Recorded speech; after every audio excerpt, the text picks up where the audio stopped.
Hi everyone.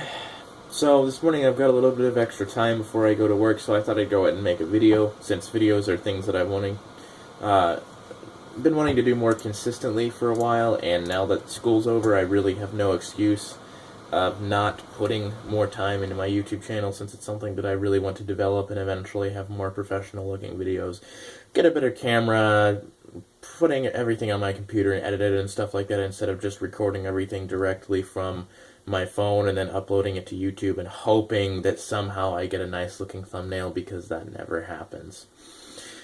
Anyway, I wanted to talk about something that it kind of relates to my video that I made called I Suffer from Convertitus a couple of weeks ago.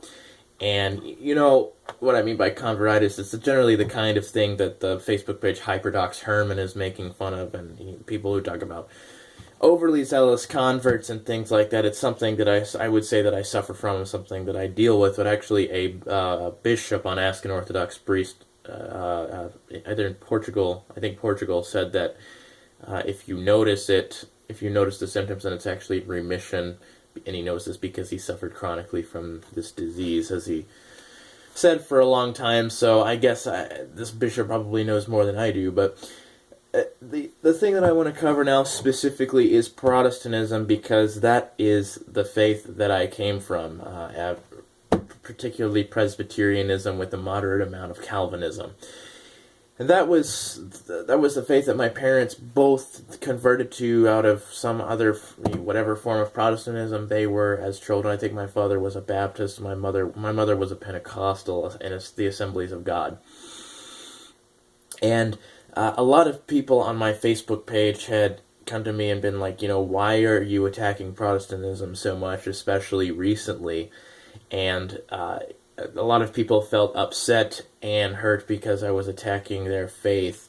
I wasn't so much attacking their individual faith and their walk with God, because I have no idea how that is for any individual person. I can't even judge, a Mormon or Jehovah's Witness or anything like that, or anyone of any other religion, really, because I don't know, what God thinks of them and what's going on in that person's head and that person's relation to God and stuff like that. I can't judge that, but I can attack, ideas and beliefs.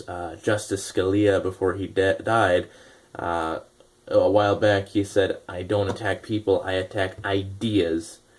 And some very good people have come up with some very bad ideas, and I would say that would have to be the case with many Protestants. Very good people who've come up with very bad ideas, but a lot of people, they fail to understand why I've attacked Protestantism so much and why I've held a lot of disdain towards it. It's not that complicated to understand. It's just a mentality that a lot of people don't relate to.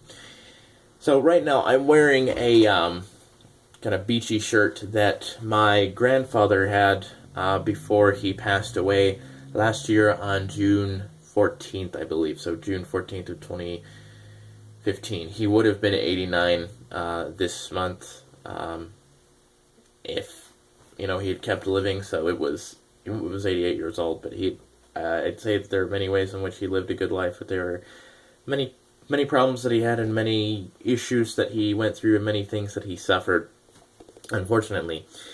And a lot of people noticed that he had sort of this elitist attitude about the Assemblies of God. And a lot of people didn't understand that either. Now, to bring in another example, there are a lot of atheists who, or agnostics, skeptics, all those kind of people, the people that watch, like The Amazing Atheist, Cult of Dusty, Bionic Dance, all those kind of people, who they very ferociously attack religion, or at least a particular religion that they came out of, because of the way they felt that it affected them. And in reality, what I'm kind of having is that same kind of feeling, really.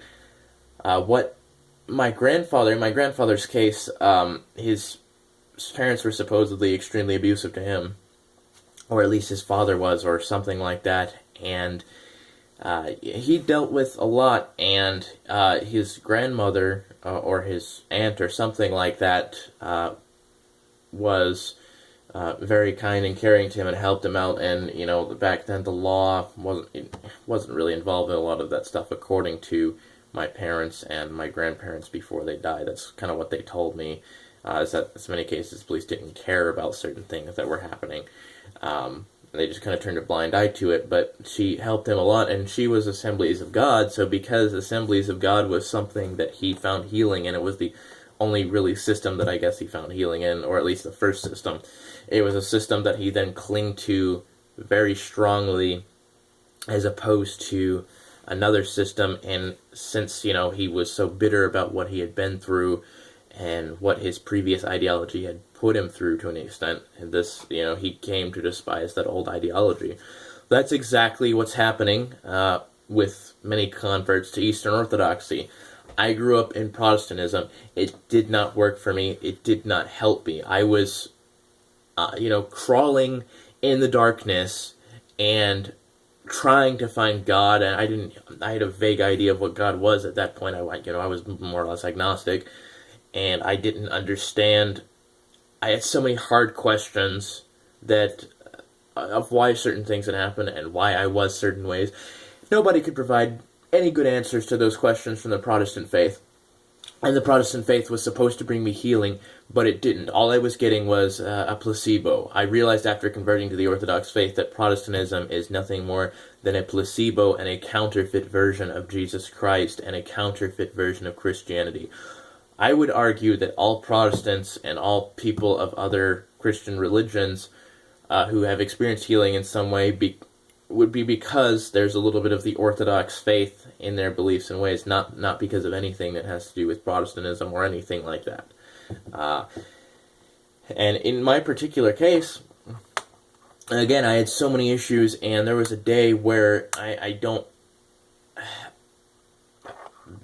I was very angry or something like that, and my mother thought that it would only be a matter of time before I hurt someone or something like that and ended up in a mental institution or in prison or something like that. And I don't disagree with her, because in my case, I suffer from so many psychological issues that make it even hard for me to get out of my bed in the morning, and I've actually been a couple minutes late to church the past 3 Sundays when I'm normally, 10, 15 minutes early because of that.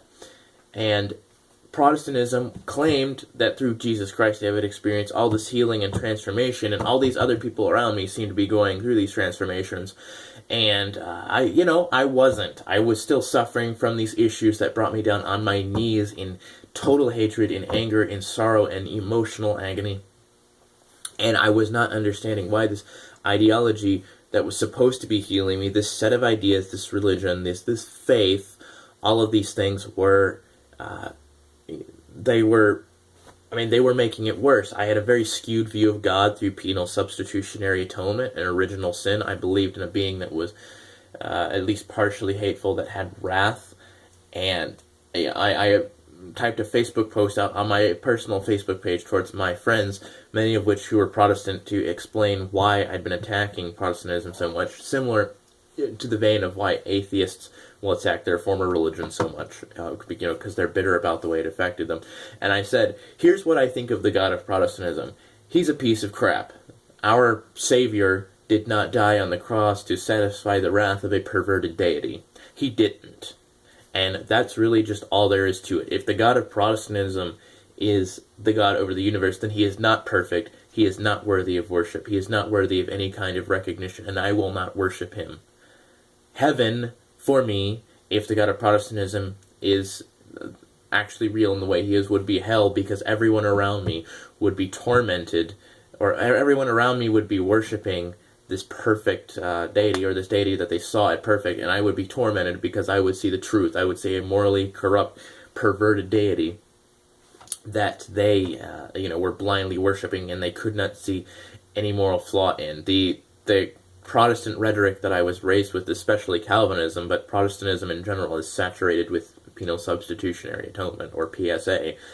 The God of Protestantism, the faith and love that the Protestant faith seems to implicitly say that, that you'll have faith in that God, that love seems more like Stockholm Syndrome to me. It doesn't seem anything like genuine love, especially the love of Calvinism. There's a photo I've seen around go on atheist Facebook pages and be shared around sort of as a humorous thing. And it's Jesus knocking on a door, and he's like, "Let me in," and the person says, "Why?" And he's like, "Because I need to save you." The person on the other side of the door says, "Save me from what?" And then Jesus says, "What I'm going to do if you don't let me in." And that's exactly what Protestantism is. That's how it is. It's, saying that hell is entirely something of God's wrath, our corruption is entirely something of God's wrath, and stuff like that. I mean, those views are utterly disgusting. And when I came to the Orthodox faith, I saw how deprived of everything Jesus Christ and the apostles would have taught, and how just it was this counterfeit, this placebo that was claiming to be apostolic, that was claiming to be the faith of the holy apostles, but it was not. I saw in the fathers of the church that orthodoxy, not Roman Catholicism, not Anglicanism, not any kind of Protestantism or Mormonism or anything like that. Orthodoxy was the only faith that could be found consistent, doctrinally, dogmatically, practically consistent from the very beginning, and I finally saw how morally perverse many principles of Protestantism are, and especially Calvinism. And after I came to realize that, I realized where some of my issues were coming from, because my view of God encouraged them. It didn't make them better. It made them a lot worse than they were already. I mean, if you have a perverse view of God, you're not going to find healing in that God, and if you do, the real God behind the God that you believe in is the one healing you, not the God that you claim to believe in. There's no Protestant that's ever been healed by the Protestant God. The only Protestants that have been healed by God have been healed by the God of Orthodoxy. And that's why I'm so bitter about Protestantism, because it was a perverse God, and I would have been better probably as an atheist than a Protestant, because I would have harmed less people and things like that. I mean, I was really about to go off the edge. I was going to put myself in some place where I never could have come back from. So, excuse me for attacking an ideology that I think is extremely harmful, and when people believe in Protestantism, I think they're practically molesting their soul. That's what I think about it.